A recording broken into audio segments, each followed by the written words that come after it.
Now, most of the time, my lives are about health and nutrition and energy and easing your stress, empowering yourself, which we're still going to talk about towards the very end, how we're going to empower ourselves and empower our community.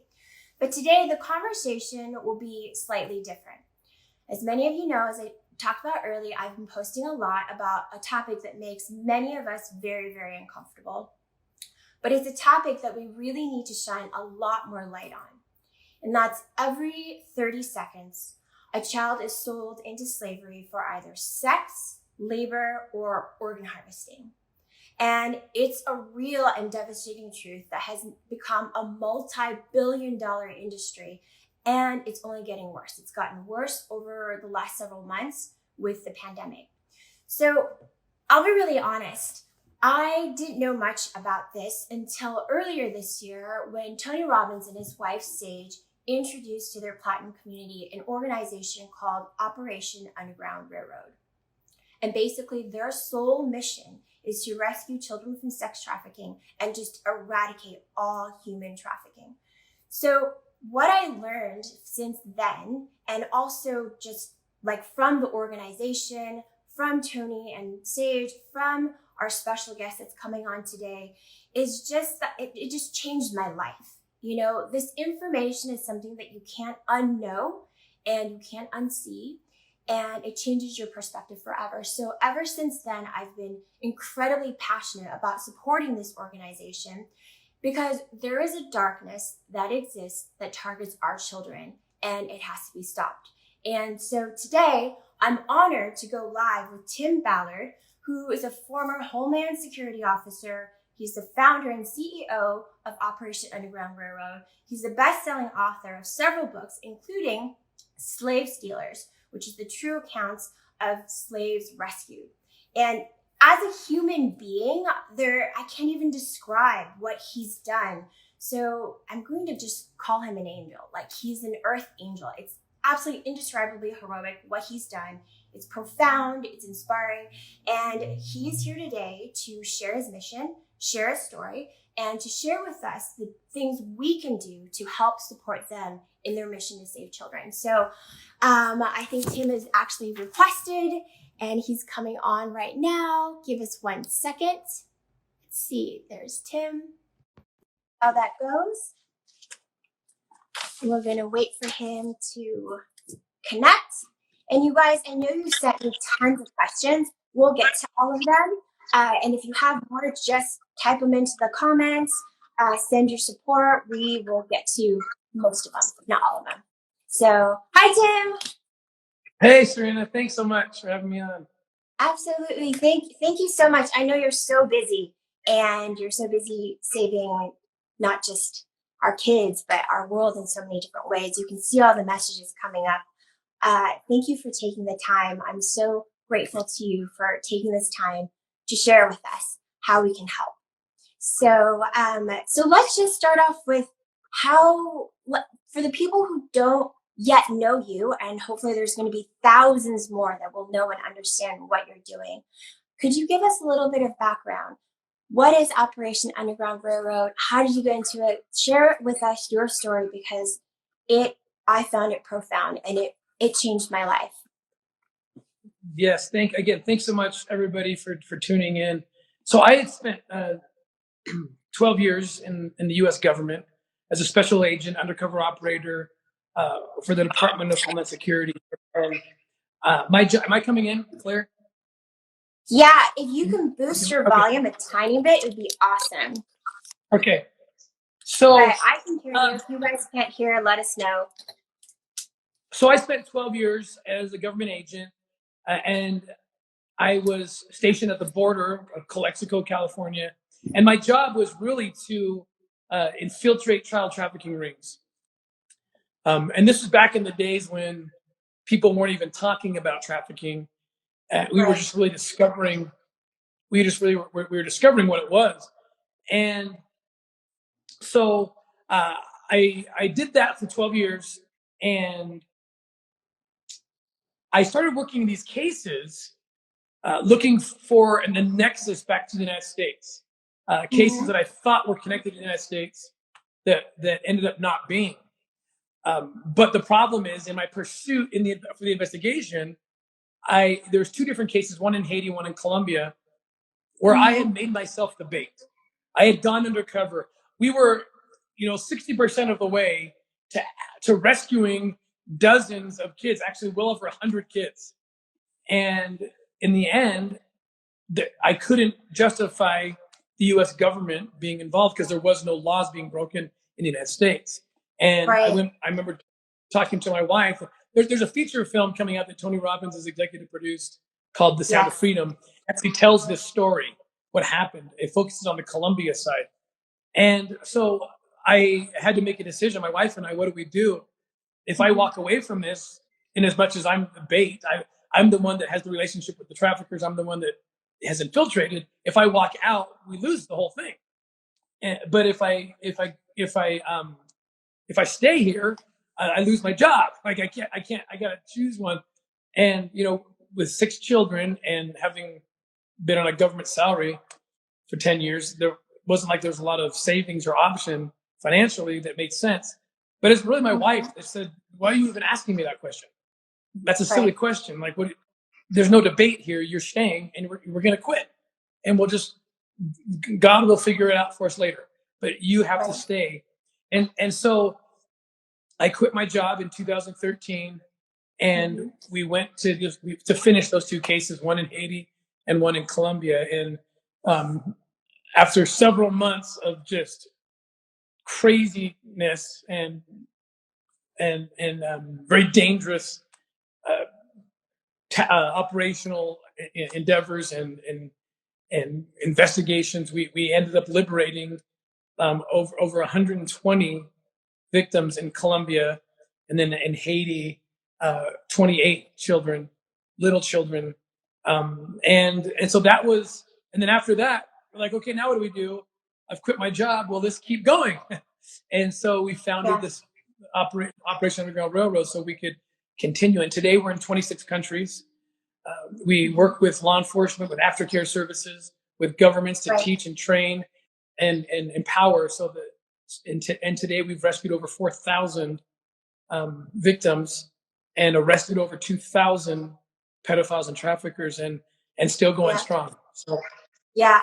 You guys are just, I mean, thank you so much for everything that you do. Thank you to your wife, your team, your whole organization. The comments they're just endless. I've received so many, and we're all so grateful for you. For the people that are just now being introduced to this reality, because as I don't know if you got that part of my introduction that I shared, I really didn't know until Tony and Sage introduced us, the Platinum family, to you and what you guys do. I had no idea. It was almost something that I would see in a movie, and it made me uncomfortable. So I didn't really pay attention, and I kind of let it go, which is, I think, what a lot of people do. So you talked about in an interview that you had, you were saying, how do we get people to embrace something that makes them uncomfortable so that they can help? Can you share some of these massive statistics about what human trafficking looks like, what child trafficking looks like for our kids, not just here on our soil, but everywhere? yes, it's alarming. It's alarming, frankly, that these statistics I'm going to share are real, and that the Yeah. world has largely been silent about it. This is the fastest growing criminal enterprise in the world. We'd like to think it's something peripheral. It's something that doesn't really happen, or maybe happens so far away from me and my house. It's not true. It's the fastest growing criminal enterprise in the world. It's $150 billion a year business. So to put that in perspective, with the amount of money that changes hands every year, buying women and children, with that money, you could buy every NBA team, every franchise, every Starbucks franchise in the world, and still have enough money to send every American child to college for 4 years. So that's the amount of Yeah. money we're talking about. More slaves today than ever before in the history of the world. And it's in the form of slave labor, sex slavery, and organ harvesting. And we work in all of those areas. The United States, we are generally considered the number one demand. We just got listed in the top 3 by the State Department this year for destination countries for traffickers. In other words, the traffickers want to get their victims into our country. And the reason why is consistent with the other stat, which shows that the United States is the largest consumer of child exploitation material, child rape videos. Some people call it child pornography. We're the largest consumers of that, we know. And so, of course, that means we have the largest concentration of pedophiles, and the traffickers are trying to get those kids to the market here. So what does that tell us? Those of us who live in the United States, for example, we better be on the lookout, because our kids and our grandkids and our students and our friends are mixed and mingled in a society full of pedophiles. And so we can't afford not to open our eyes and engage this. No longer can we close our eyes because it hurts too much. I know it hurts. You have to shed a lot of innocence to engage this, to even recognize it. But if you do not, it could very easily turn into a nightmare that you will never wake up from. So we have to engage. We have to engage. And I'm so glad that this is a constant message that we're sharing. Not just now, it's your message, but a message we're going to continue to share throughout this chat to everyone out there who's sending out, what can we do? You have to engage. You know, that anger and those emotions that we have about these atrocities, we have to turn into something powerful. We have to take action. I'd like to get back to your journey and your story, because you have some really incredible ones. But can you just list, I'll have you do this throughout the call, like, what are some of the ways we can donate? Obviously, people can donate. They can sign up with how to volunteer with Operation Underground Railroad. Tell me the ways, and we'll just kind of repeat them as people jump on and jump off, how they can help, because people so want to help, Tim. Thank you so much. So the first thing people can do is just go to our website, ourrescue.org. And we have lots of content there explaining who we are, how we operate, what we do. And of course, it's very easy to make a donation at our website. There's another really cool thing that I hope everybody would consider is we have a group of volunteers. They're vetted volunteers, and meaning that it's like an army of 30. It's 30,000 so far, and we vet them, meaning that they fill out an application and they put their skill sets that they have and their availability, their location, and then we ask them to do things. This isn't just simply, we want you to send us a check. No, it's, hey, we have a specific need that matches the skill set that you have in the region where you're at. Could we activate you to go do this thing? For example, we had a group of designers, web designers, and computer scientists who said, use us as you can. And we matched them with some of our law enforcement partners who needed to build some undercover websites in order to infiltrate different trafficking rings. And so they built that for law enforcement. That's an example. There's hundreds of things. But if people really want to get involved and really engage this in more than just a donation, sign up to be one of our vetted volunteers and get involved that way.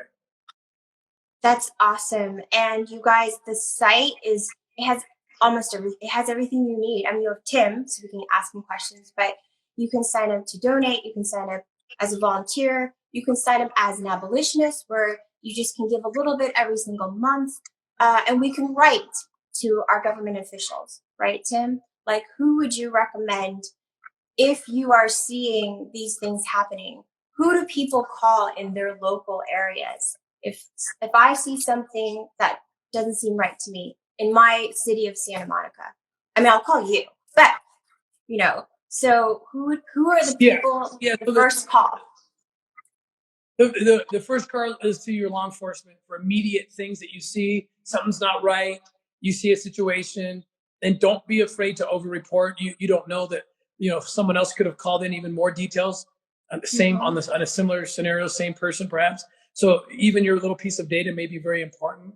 And then more long-term solutions. You don't have to wait to see something. Right. Reach out to your city council. Make sure that they are not doing anything but increasing the effort to rescue children. already we are for years we've been fighting to get law enforcement units in the United States what they need to really have an impact to rescue children. And so it's already a fight, and we got to make sure that our city council knows this is a real problem. And once they recognize that, then they need to take more measures to make sure that everything's in place, from aftercare to law enforcement to all the things that are required to get these kids out. The one sad thing about this crime is it's a closet crime. It's not one of those crimes that land on the desk of law enforcement. It's not like a homicide. It's not like a robbery where it just lands on your desk. They have to respond. This requires very creative, proactive measures. And we have those tools to allow law enforcement to be proactive. The problem is, unless city councils know that they believe there's a problem, they won't invest in something that's not falling on their desk. Does that make sense? You got to go out and get it to rescue those kids. And so that's what we're up against, is to educating our communities and our local leaders especially to make sure they understand this is serious, and there's way more, there's a lot more you can be doing right now to making sure your communities are safe.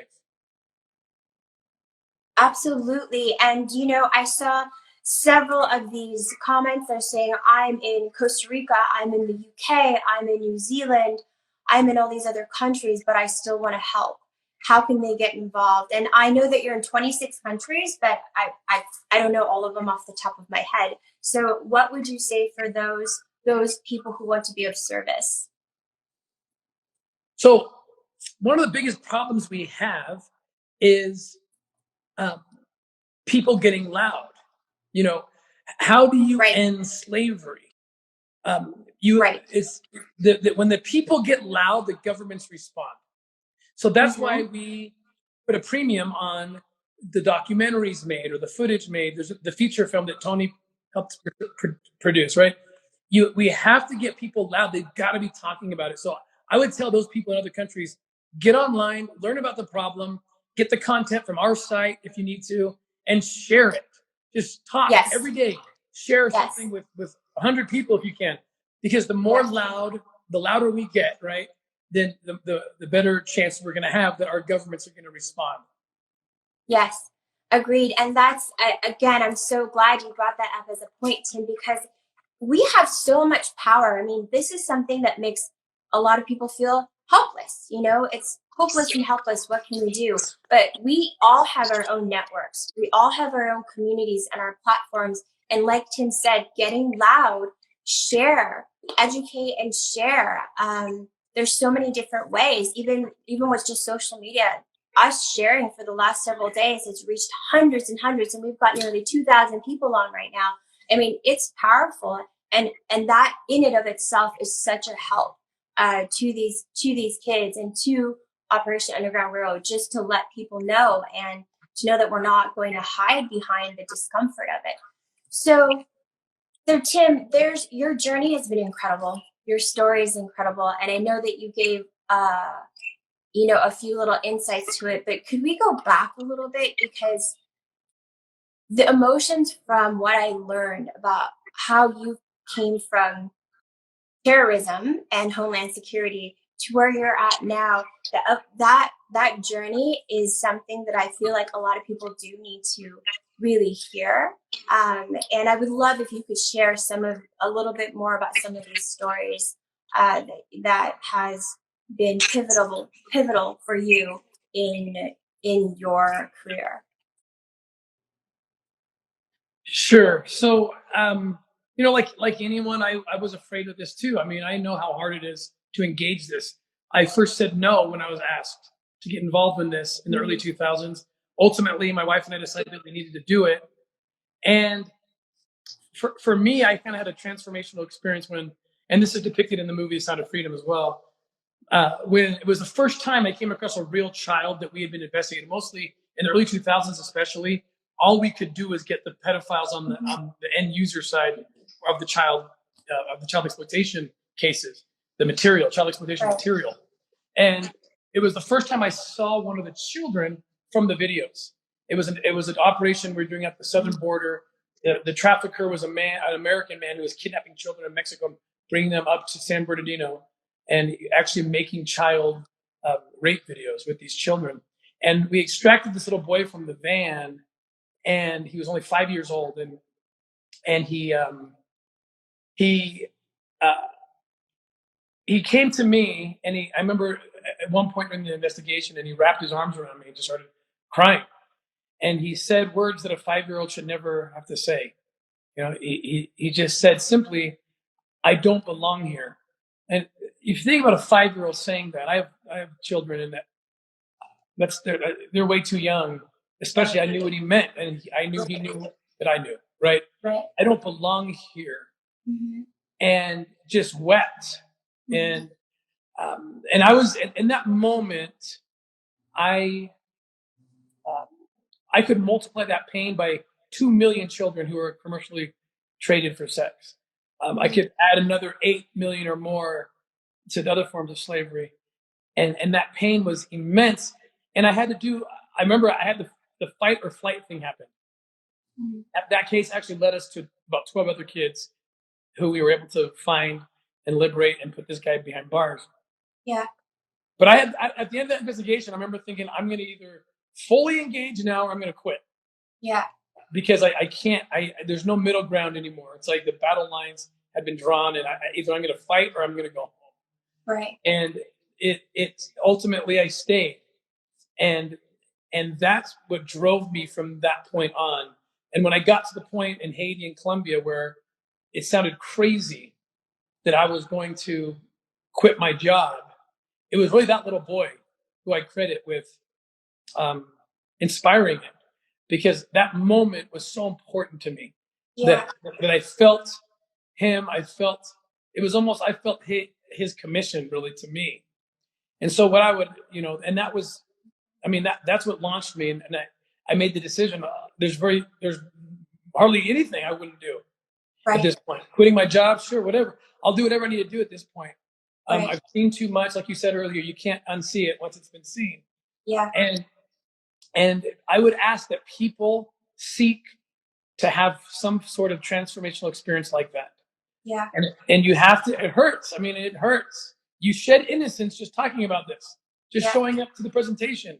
You shed innocence that you had before. And I've struggled with it. I know it's a struggle, but I ask people to just do it. Yeah. It's worth it in the end. And these kids need us to do it. They need us to engage. Yeah, 100%, Tim. And I echo that. You guys have to watch Tim's Sound of Freedom. This movie, that was what I saw, Tim, when I was invited to the private screening of it the day before Tony's birthday.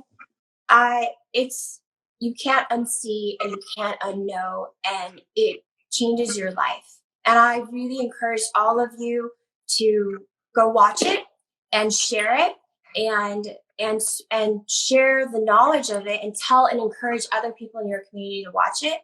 Tim also has several books, and we're going to dive into one of the books a little bit later, but there's also the documentary, right, Tim? Operation to Saint. Operation to Saint. Yes, it's on Amazon Prime. And please go watch that. You get a good sense of how this works and how we operate. Yeah, it's so powerful. And sometimes whether you're watching the entire thing or just 5 or 10 minutes of it, it's all you need to know. It's all you need to know to do, as Tim said, is engage, channel that energy, channel those emotions into something that's actionable, to turn it into a positive and make it powerful so that we can help them end this. So I have to ask you, Tim, and I'm sure it's a question that everyone wonders, is how do you do it?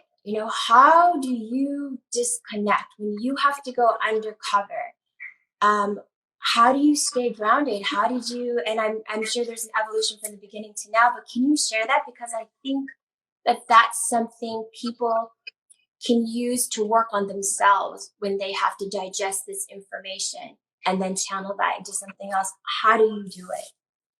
Yeah, it's great that you made the application, because, going into the dark, that's a dark place to go into. You're living, hanging, working with the scum of the earth, and you have to pretend that you like it.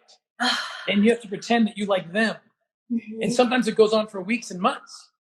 And so it's a great question. How do you find light in that kind of darkness? And I love that you make the application to everybody, because whatever the answer is to that question is applicable to everybody, because you don't need to be in the middle of fighting sex trafficking to have darkness. We all are surrounded by it. We're all attacked by that darkness all the time. And funny enough, it's Tony Robbins who really taught me how to find light in the darkness. He teaches this principle that says the secret to living is giving. And I was recognizing that principle without even being able to articulate it until Tony helped me and turned me on to all this research about what happens when you're serving people. Yes. When you're serving people, your brain actually releases this amazing cocktail of chemicals. Yes. Oxytocin, serotonin, dopamine. And these things, when people have that chemical reaction working in their bodies, they are people who are blessed with certain characteristics like optimism and courage, creativity, all the things that we would call light. And so, and it has to do with intention. So when I'm doing these operations, I've learned the only way to keep light is to make my intent purely about service. So when I'm looking at that evil, I'm thinking, I'm serving these kids. I'm helping these kids. I'm not thinking about anything else. Don't focus on my own selfishness or how am I going to survive this? Just focus on this is a service to the children who are going to get out of here. And so long as that's my focus, that principle works. And you're blessed. And to me also, there's an element of heaven involved with this whole formula. I believe that the chemicals are really actually just preparing your body to connect to something even bigger. In fact, even scientists don't say that those chemicals are the things that create that light, the creativity, the optimism, the courage. It's only saying that when you have those, you tend to also have these characteristics. Well, to me, I think God created the whole thing. That it's just preparing your body to be able to receive all that a higher being has for us. And so that's what I tap into. It's what helps me stay optimistic and whatever courage I can muster. It's the intent to service, and I don't care what you're doing. I don't care professionally, in your community, with your families.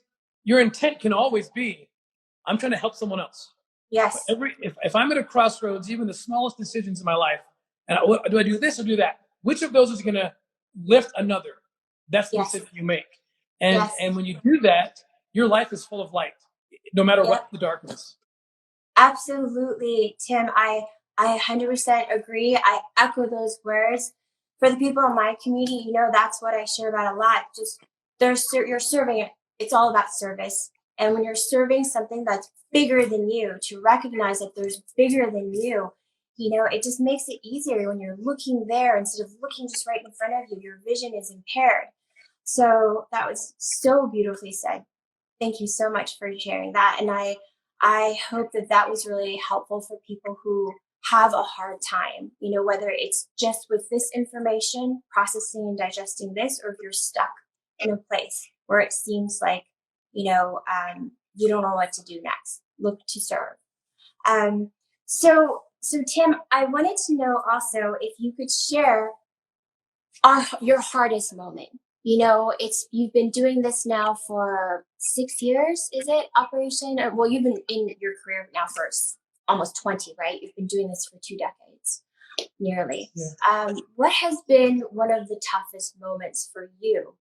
And share with us how you found strength in that moment, just to kind of give an example to what we've been talking about right now. The very, very first case I worked, I knew it was going to be bad. My wife and I decided to say yes anyway. And I remember opening up that first file of the house. We just raided a house of this pedophile. And I didn't really know what it was going to be. It was about 1,000 times worse than my worst nightmare. And I'm watching these images, these videos of these children, 5, 6, 7 years old. I'm sensitive to even saying anything here, but just the abuse is incomprehensible. And it was so overwhelming. I fell down on my knees and literally dry heaved into the wastebasket under my desk.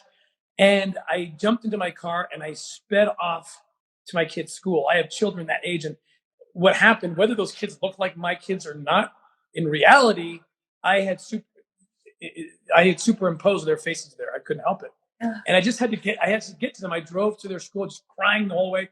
I checked them out of school. I said they had to go to the dentist or something. I drove them home and I just held them. And they're just like, what's going on? My wife came over, like, what's happening? And I just wept. And I just like, I just need to have the kids right now. I need to have them with me. And that has an interesting kind of epilogue to that story, because the government, fortunately provides lots of uh, access to healthcare professionals, mental health, to make sure that we are not losing our minds in this particular field. And I learned over time how to block that from happening, to not see my children's faces. And that's what got me through almost a decade of working this. And then, interestingly enough, probably one of the most difficult times, if not the most difficult times. I was about to go undercover into a place where children are being sold.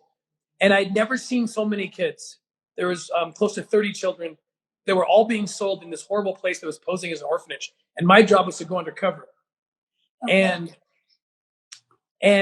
as I started to go undercover and I started to enter the place, it started happening again. It's almost a PTSD type reaction where I start seeing my children. And I have the tools to deal with it, to block that. But something told me, don't block it. Oh, okay. Let it happen. What's going to happen? Let it happen. See your kids in the faces of these kids. And so I went in with that new mindset. Okay. And what I learned from that is I wish I had never learned not to do that. Because what would you not do for your own kids?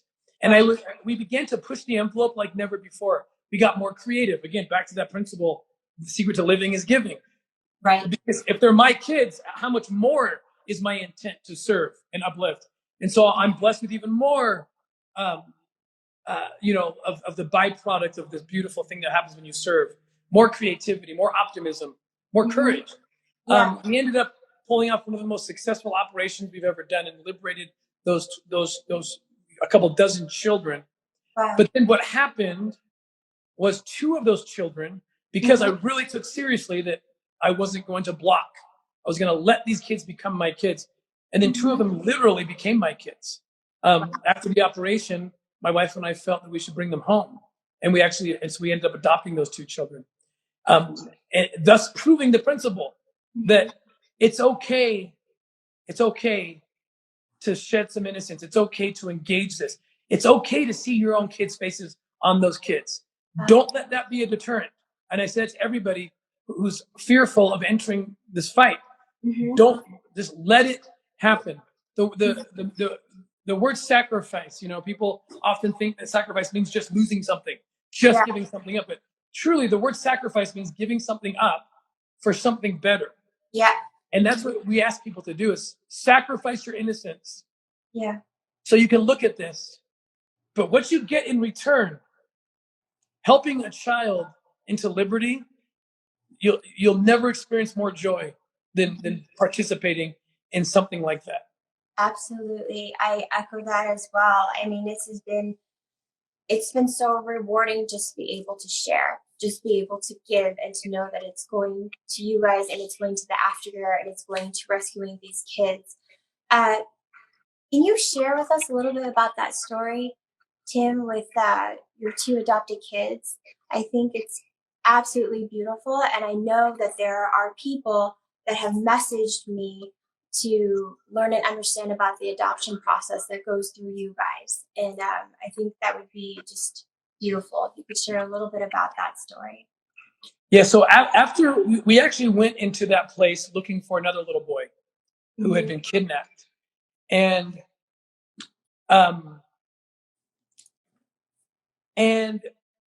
his little boy wasn't there ultimately. We went there looking for him. He had already been sold, but we were able to liberate these 28 children. And I had to go see this father of this little boy afterwards.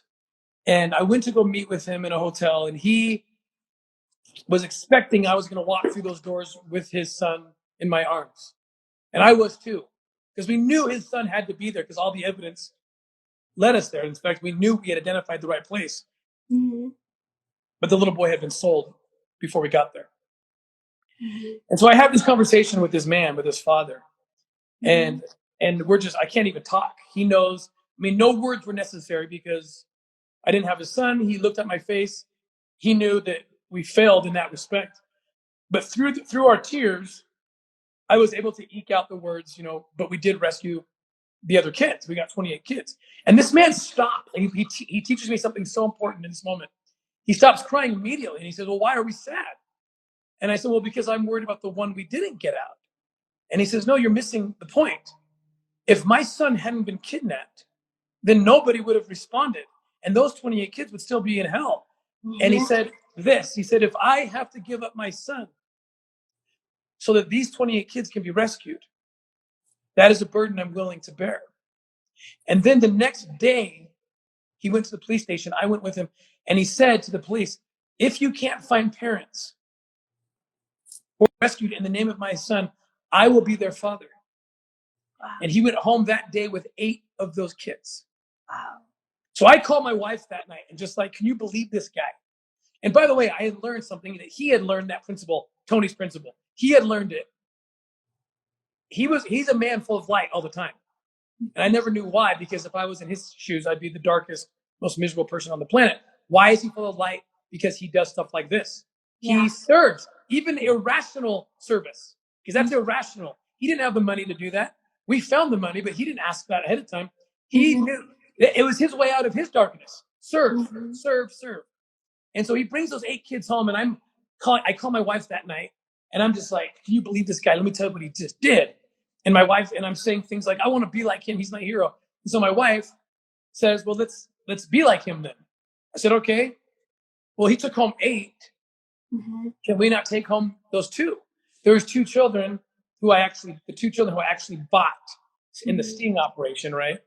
I really bonded with them. I had them for about 2 days as we went through the whole buying process with these traffickers. And this is when you were undercover. When I was undercover, for yes. those people who joined, like that's right. when you were undercover. When we were undercover, we had to execute the sting operation. They have to actually sell the children. You catch it on a video so that you now know what their intent was with the kids. Right. And my wife said, well, then I want to be the mother. If Gesno can do that, if this man can do that, then I want to do that too. I want to be the mother of those 2 children. Mm-hmm. And I was just dumbfounded because we had just quit our job. It was our first year in this nonprofit endeavor. We had no savings. We had no money. And I didn't know how we were going to already make ends meet. And she wants me to go bring 2 more home. Mm-hmm. But she said that she felt something in that moment. She listened to God and said, yes, we need to do it. And so we did. And we started the process. And we got the kids home. It took 3.5 years. And we learned a lot about the adoption process, that no wonder more people don't adopt, because it's such a deterrent in so many ways. The cost is crazy. The having to fight the bureaucracy and just the amount of work and time and complications with all that. And so the result of that was my wife added a new project to Operation Underground Railroad called Children Need Families. Mm-hmm. And that is what we do, is we focus in high trafficking areas, kids who are at risk or who have been trafficked. Mm-hmm. And we help them get home. We cover the costs. We find donors and match those donors with families who, that's the catch-22 with adoptions, right? The families who can afford it are kind of past the age of, or not in this, oftentimes past the point of child rearing.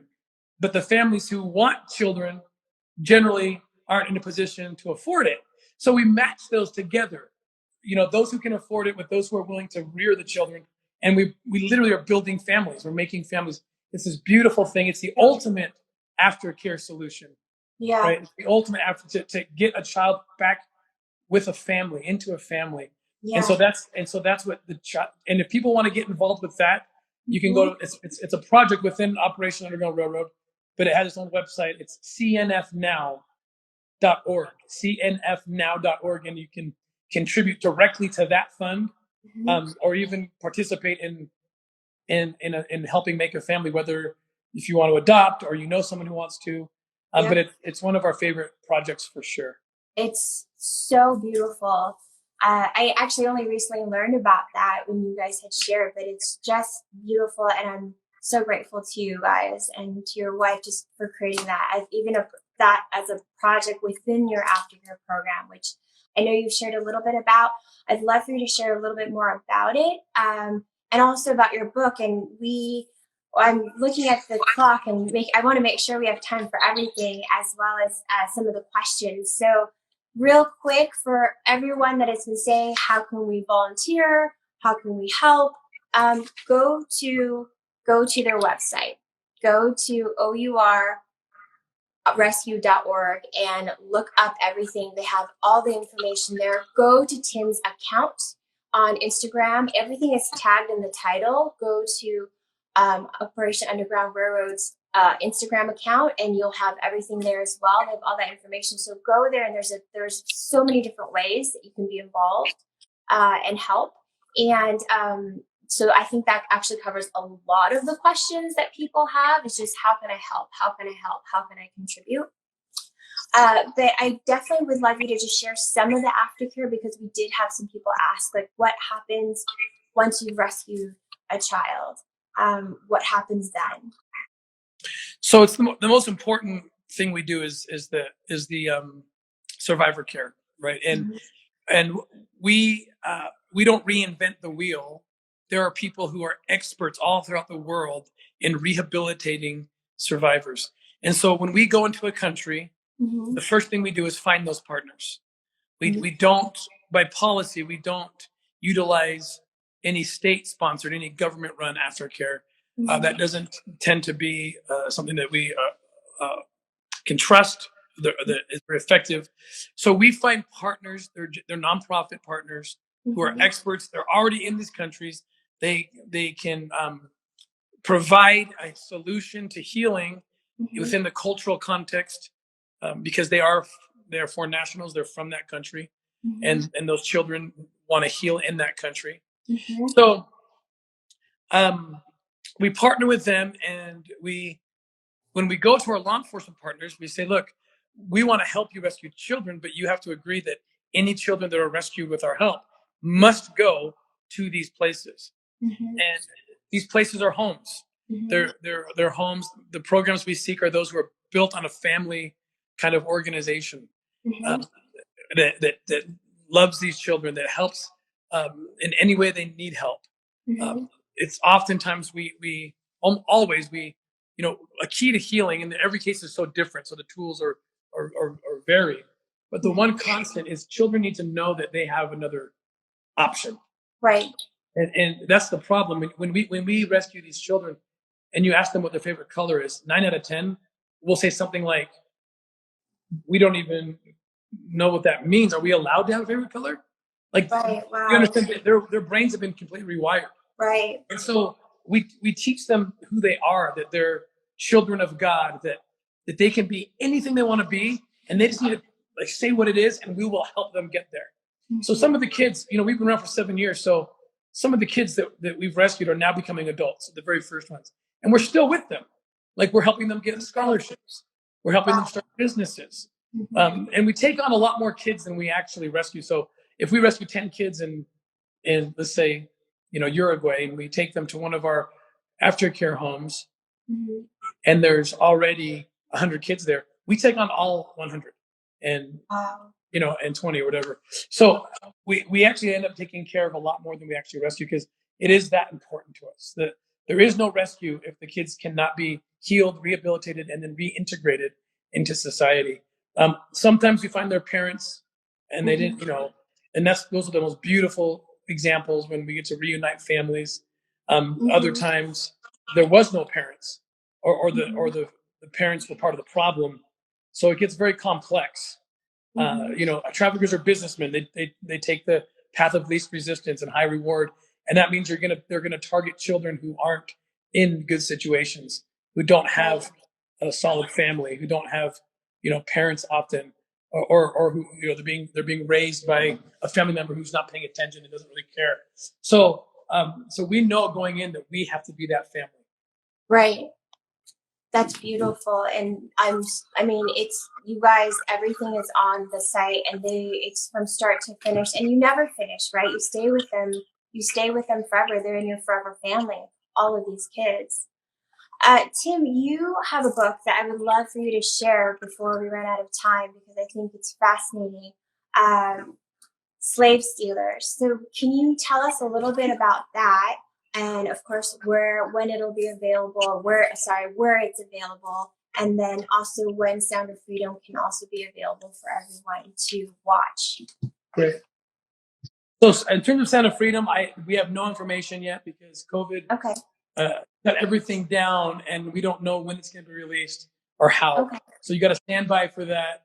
But it is done. It's completely locked and ready to go. So Slave Stealers, yes, you can purchase that on Amazon. And what Slave Stealers is, it's a book about really the creation of Operation Underground Railroad, but the true story behind who inspired it. Yeah. When I went to undercover school as a government agent,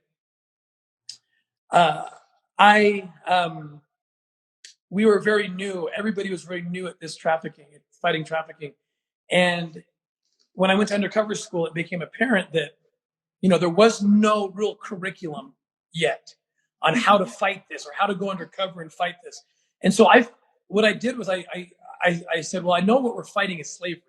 So certainly there's someone from history then who fought slavery in a different form, but still there must be lessons to be learned. So I started buying every book I could on the abolitionist movement and the Underground Railroad. Harriet Tubman became a fast hero of mine because they employed a lot of the same tactics that we needed to learn how to do. And they became my heroes. But one woman in particular from the 19th century, a former slave, a woman born into slavery named Harriet Jacobs. And her story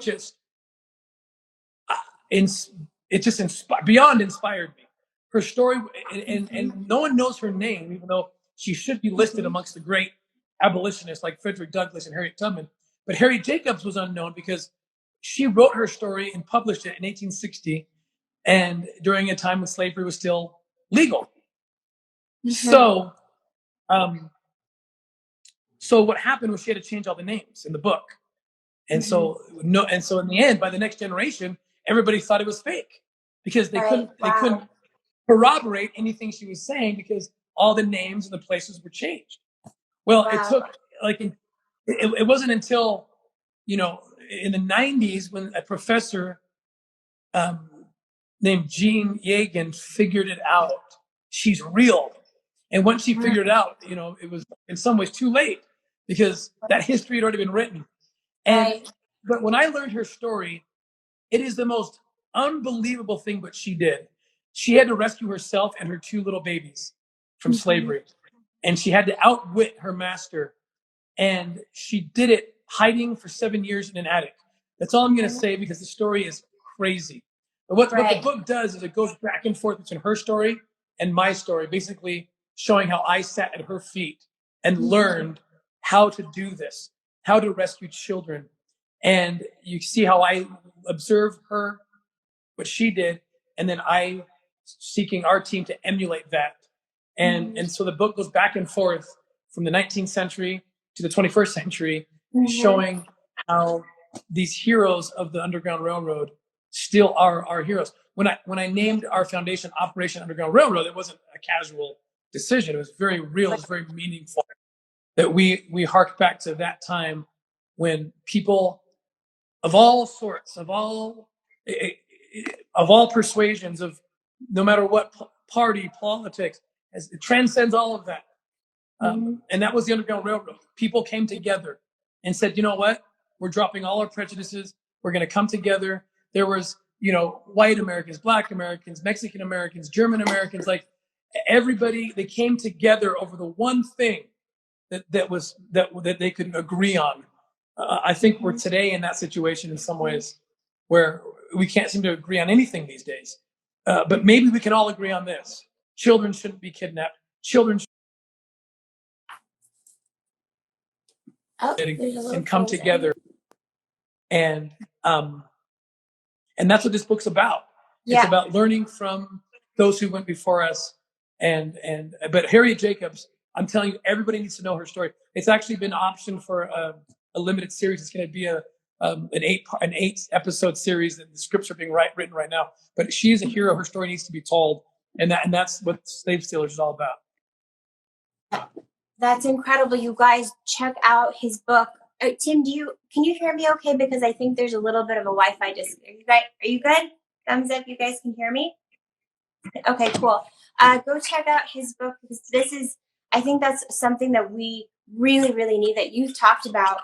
This is something that transcends all backgrounds, all beliefs, saving the children, and what we can do to end the exploitation of children, the trafficking of children. So I think that that's something that can be really powerful if you guys want to go check out Tim's book. And again, also his documentary, which is Operation to Saints. And even though Sound of Freedom is not available just yet, you can watch the trailer and support it so that we can know when this can come out. And as you were mentioning, Tim, that this pandemic alone has shifted things so much. And that's why it's more important now. I mean, it's always been important, but more important now than ever that we put our energy and our focus into speaking up for these kids and doing what we can to drive energy towards that. Can you share with us some of the statistics and the reasons why? Because I don't think people understand why the numbers have gone up and why it's gotten worse. Sorry, can you repeat? You cut out a little bit, so I didn't get the full question. Sorry, sir. The full question is just, I don't think people really understand why things have gotten, that child trafficking has only gone up and that it's gotten worse during the course of this year and the pandemic.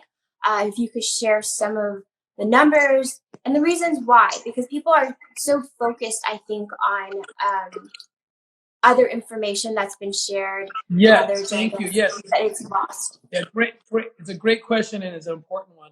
And yeah, we've seen in excess of millions really of additional reports that we did last year. Reports calling in to the National Center for Missing and Exploited Children about trafficking cases, and we know it's going up because there was an unintended consequence with shutting down and locking down the economy and in particular schools. Right. Government officials made decisions based on the data they had, I suppose, but they didn't consider what would happen when you shut down schools. And right. Even though the FBI warned on March 23rd what would happen, right. Because kids are, we work in developing countries where there's not infrastructure like school systems, right? And that's why trafficking's so high. And so now what we did is we said, okay, kids, sit here, take your laptop, take your smartphone. Me and mom have to go figure out how to save our jobs and scavenge for food because the economy shut down. Well, the pedophiles are also on the other, they're on the other side of that line, and they also are locked out and also at home with their phones and laptops. And we can monitor their chatter on the dark net, and they're saying it's harvest time. These kids are sitting ducks. In the United States, especially, it's the number one way pedophiles access children and lure them from that point. They access them online. They game with them. They Facebook with them. And so that's why we've seen this increase. And so we're watching the stats very carefully. And it's so tragic that this became it's become politicized. And anything with kids should never be politicized. And I have zero political position, just truth. And the truth is this. And the CDC and healthcare professionals who have zero political bias at all have been very honest about what COVID is and what it is not. It is very extremely dangerous for people who are 70 years old or older. Very dangerous. And they need to be quarantined. They need to be locked. They need to be taken care of to the extent that they can, to the fullest extent. But the numbers change drastically when you are 60 years old or younger. And if you're 60 years old or younger, you have a 99.999% survivability for COVID. Now, teachers and children fall in that category.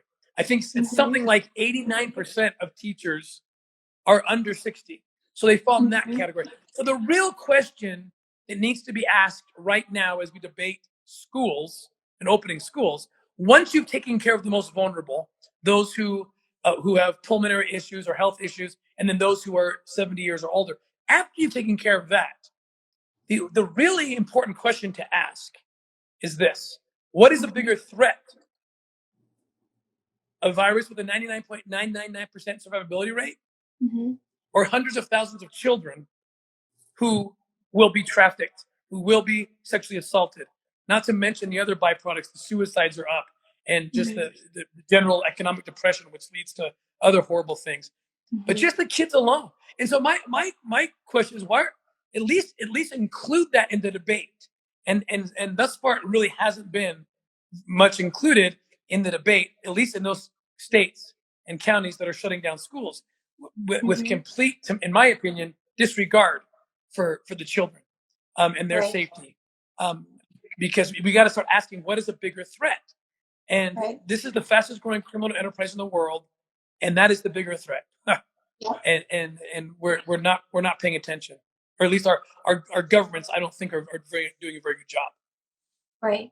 No, and we need to get them to pay attention. As Tim said, get engaged, get loud, take action. There's so many ways that you can do it. Go to their website, ourrescue.org. And for the parents out there, because there's a lot of parents on, and I know we've got to jump in just a couple minutes. Tim, what are some signs? What are some things that parents need to do right now as soon as they get off this call, this chat, this interview, to go to implement? Because if they're completely unaware, they don't know what to do. They don't know what to look for. Right away, get your child's device, whatever it is, and make sure that you know everything that's on that device. I've had parents who had no idea their kids are playing some game online, and they think they're playing the computer. Because when we were kids, we didn't have, at least my age and up, I'll say, we didn't have the internet. And so we don't know what it's like to be a child online. And so we see our kids playing games online thinking, oh, they're playing against the computer. No, they're playing other people sometimes. You don't even know it. And the other person on the other line could very easily be a pedophile who's now grooming your child.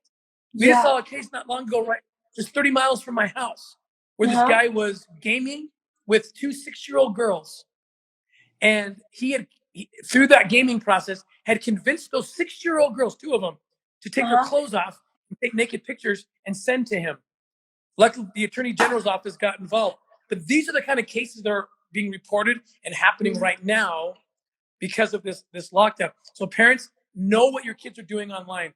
Know every game, every app. Understand what that is, because you are the first line of defense for your children. They don't know. They don't understand that. They think they're playing someone their age, and you don't have no idea what this guy's coaching them to do, and luring them out of the house perhaps eventually. So you've got to get on that. And are those resources on your site as well, Tim, for say parents who need some guidance? I know that you have an incredible organization of staff and volunteers that can also help give information, but can they go to your website and get information like that? Yes, we have an educational curriculum that explains these issues. Also, I would recommend going to the National Center for Missing and Exploited Children. They also have tons of education that's actually been adapted for children, even to help teach them the dangers of the internet. So that's the National Center. It's NCMEC, NCMEC, National Center for Missing and Exploited Children.org. That's great. You guys, I know there's so many questions I didn't even get a chance to get to. There's hundreds on this little question button here. I'm so sorry. I will send them. I'll pass them along. I'll pass them along to Tim. I know a lot of them are repeats that you can get from their website. And Tim, I know you have to go. Thank you so much for spending the time today just to explain and share. No, thank you. I really appreciate it so much. And you guys that are listening, that are watching, thank you for staying on for the whole hour. I think it's incredible. And just please share. take action, keep sharing, keep educating, and donate when and where you can. And if for those of you that want to join me in the campaigns that I'm doing, just message me. We'll put together something, because this is a forever thing for us, you know. So we're in it. We're part of your tribe and your family. We're in it. Thank you. So you We guys, so thank you so appreciate it. much. Thank you. Thank you so much, Tim. Okay, And bye-bye. then bye. Thank you guys. Thank you guys so much for joining. I'll leave all the information for Tim up on my site as well.